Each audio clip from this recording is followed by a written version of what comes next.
বন্ধুরা, এত সুন্দর সুন্দর খাবার দেখেন আমার সামনে। এই দেখেন, মাংস আছে, দেখেন চুই জাল দিয়ে মাংস রান্না করা হয়েছে। এখানে পাতাকপি ভাজা আছে আলু দিয়ে, চিংড়ি মাছ দিয়ে, আর এখানে আছে দেখেন টমেটো দিয়ে ডাল।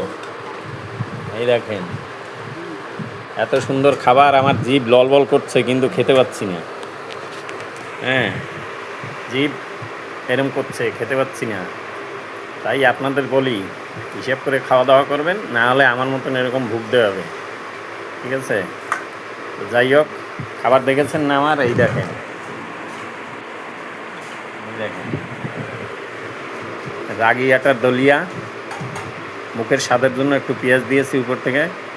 মাস 3 খেতে হবে, ডাক্তারে বলে দিয়েছে। যাই হোক, ভালো থাকবেন, সুস্থ থাকবেন, সাপোর্ট করবেন, পাশে থাকবেন। আমিও সবার পাশে আছি। ধন্যবাদ।